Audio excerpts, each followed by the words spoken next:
Welcome to the LMD Podiatry Podcast. Trust us to get back on your feet. Here's your host, Dr. Lauren DeBaccaroff.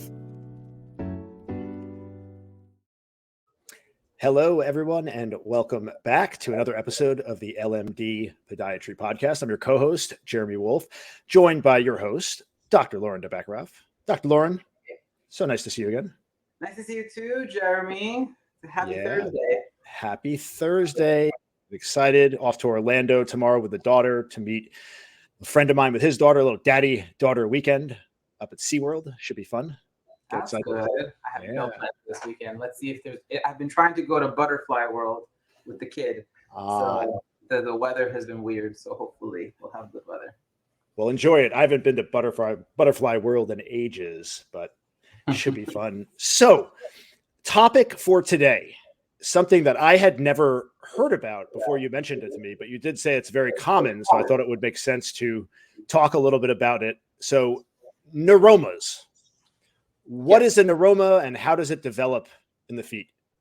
Okay, so hi everyone. So neuromas are swollen nerves, right? So the nerve, so the nerve is what gives you sensation in your foot.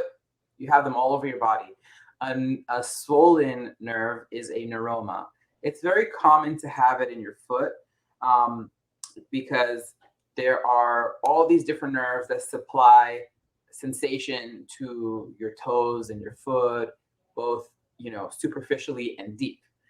And then it's very common to have something called a Morton's neuroma because between your third and your fourth toe, there's a communicating branch of the nerve between the top of the foot and the bottom of the foot. And a lot of times that nerve tends to get compressed and that irritates the nerve and makes it swollen and thicken, and it causes a lot of pain. It's one of the most common sources of when patients come in and say, I have ball of foot pain, or my toes feel different, or my toes are numb, or I have tingling in my toes. It's usually the third and the fourth toe. And then that's where they have the pain, and it's from the swollen nerve or their neuroma. Interesting. So aside from the swollen foot area, the swollen area, and the pain that's associated with that, are there any other common symptoms that are associated with neuromas, and how do they typically impact daily activities? So a lot of patients present with, that ball of foot pain. They feel like it's the same thing that everybody says. They feel like they're walking on marbles, or they feel like there's like a sensation of socks bunching in their feet. It's like a nerve sensation, like something. Because the nerve is thicker than usual, it becomes a space occupying lesion. Like there's something in their foot, and it's making it tight in there, and that's why it's causing pain. So that's why patients feel like, they have like they're walking on a marble, or they feel like there's something in their foot. And sometimes they also get tingling in the toes. That makes sense. Yeah. So the ball of the foot, that's where they have the pain. And then they'll say, I feel like there's something in there. I feel like I'm walking on something. There's something in my foot. And that's usually the typical symptom. And if they've ignored it for a long time and the neuroma gets bigger and bigger and bigger, that's when they start having the tingling in the toes and the numbness in the toes. And it hurts in all their shoes. That's kind of what happens.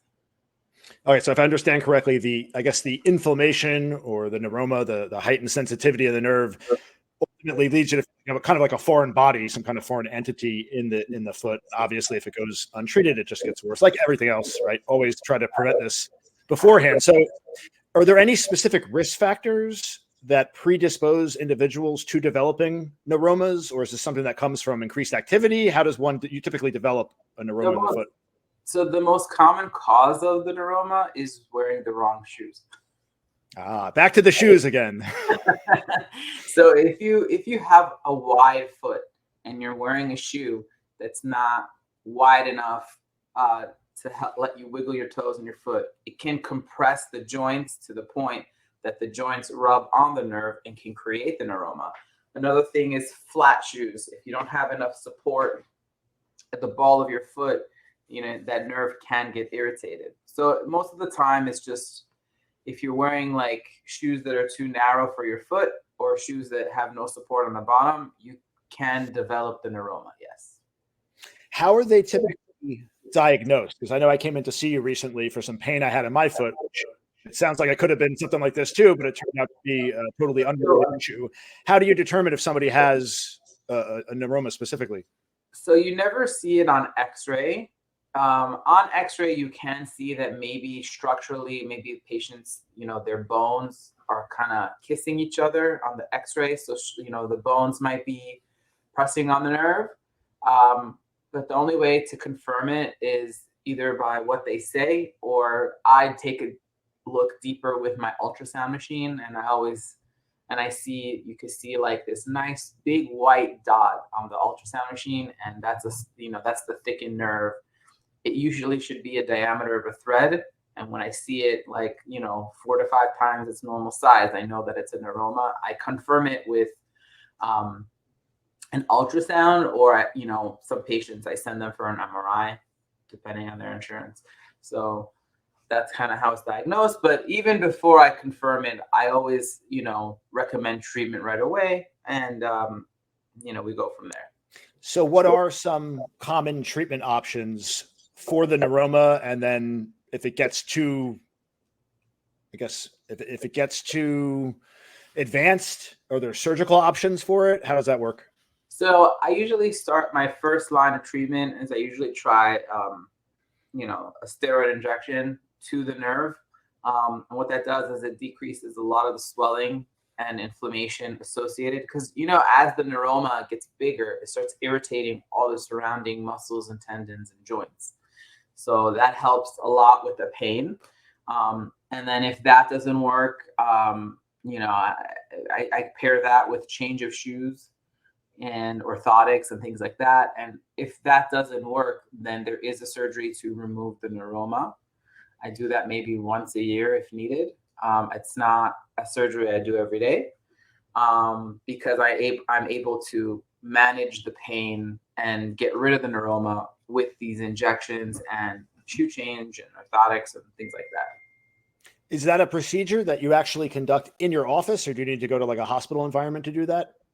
I do it in the hospital. Or you do it in the hospital. Okay. For pretty much any surgical procedures, for the most part, you're going to the hospital. I mean, there are more advanced techniques. Like I've seen these podiatrists that they like in the office, they go in and they have some fancy machine and they make an incision, go in and use the machine to burn the nerve, like with some crazy machine in the office. But I don't know. I don't do that.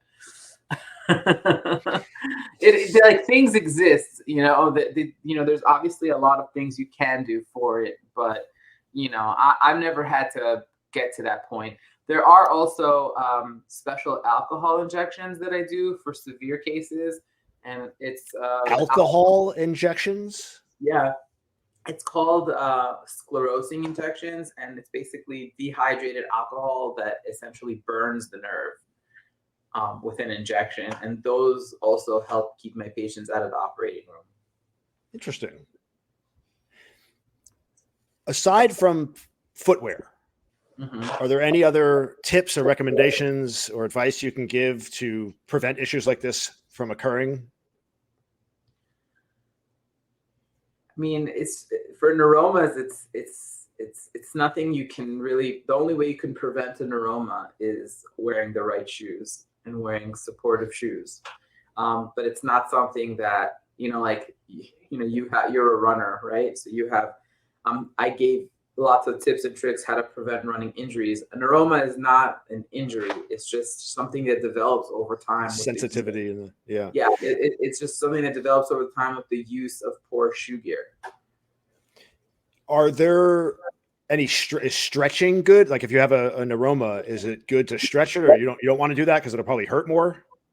There's nothing to stretch. You can't stretch a nerve. Okay. You just have to make sure that the shoes are wide enough for your foot, that you're wearing the right shoe size. See, it shows how much I know here. I'm talking about stretching nerves. I don't know what's going on. No. I mean, there's some like chiropractic techniques, like, pulling the toes, and it kind of cracks the joint, leaves space around the neuroma, but it's not it's really just shoe related. Neuroma is one of those things that you just get it from the shoe. If you wear the wrong shoes, like for example, I have a neuroma in my foot. I have one. But for me, it's asymptomatic unless I go cycling. When I ride a bike, when I go spinning, or if I ride a bike, my third and fourth toe go numb. It's not painful, right? So for me, it's pretty asymptomatic only when I aggravate it. So I was going to ask about that. So how important is it for somebody for like early intervention or proper management when they get into, like, at what point should they look at this and say, this is a problem, I should get it fixed? Or in your case where. Right. So like if your toes go numb, right. That's probably a sign you got a problem, right? Yeah, it's a sign that there is something going on. So toe numbness is probably the number one sign, and ball of foot pain is also pretty high up there with the signs and symptoms of neuromas. Like with, I hate spinning, so for me, I just don't spin and I don't feel my neuroma. So, but I think over the years it probably went away with wearing my orthotics, and I haven't really spun lately to know if my neuroma is still there. So, it's the numbness and the ball of foot pain. That's usually the telltale sign of a neuroma. You come in, I diagnose, I evaluate, treatment plan, and then it's really just about wearing the right shoes. I always recommend orthotics or special pads for the balls of your foot that take pressure off the nerve. And then, if after like a few months the nerve just doesn't get better, that's when we talk about surgery and things like that. But just to come and see me if your toes are numb and the ball of your foot hurts with everything, whether you're running or you're walking, and it's just something that doesn't go away, you definitely need to come in and get a diagnosis for sure. Yep. Can never hurt. As I learned from personal experience, when I came in to see you, I was having pain in my foot, stopped running for a couple of weeks, came in to see you. You fixed me right up. You gave me some cool inserts for my shoes. You recommended I get some, what were they called? The ankle sleeves? Yes. For the ankle. And then icing the feet. And I've been back running again, and I still have a little discomfort here and there, but it's not prohibiting me from running, and it doesn't hurt when I run, which is important as well. So thank you for that, Dr. Lauren. I appreciate it. You're very, very, you got me back on track. Yes. Kudos to you.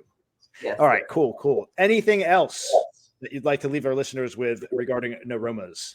For, just if you feel like you're walking on marbles, if you feel like something is inside your foot, if your toes are going numb when you do activities, if you have pain in the ball of your foot, more often than not, you definitely have to come in and see your local podiatrist, and get an official diagnosis and try to treat it, because if you don't treat it, it will get worse and the neuroma will get bigger, and then sometimes it gets so big to the point that you actually need surgery. So you don't want that to happen.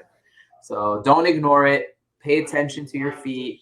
Listen to what your foot's trying to tell you, and take care of them. Wear the right shoes all the time. Shoes, wearing the wrong shoes are like half of the reasons my patients come in to the office, because they get all these different foot aches and pains from it. Yeah. Speaking of shoes, it's probably time for me to get a second pair. I've been running with those Brooks now for months upon end. I think it's good to have, that's another topic for another day, but it's good to have a variety of shoes when you're doing a lot of activities in them, for sure. All right. Good deal. Dr. Lauren, always a pleasure seeing you. Have a wonderful weekend. Yes. And I will look forward to seeing you next time. Everyone, thanks so much for tuning in, and we will catch you all in the next episode. Everyone, take care. Have a great day. Bye. Bye.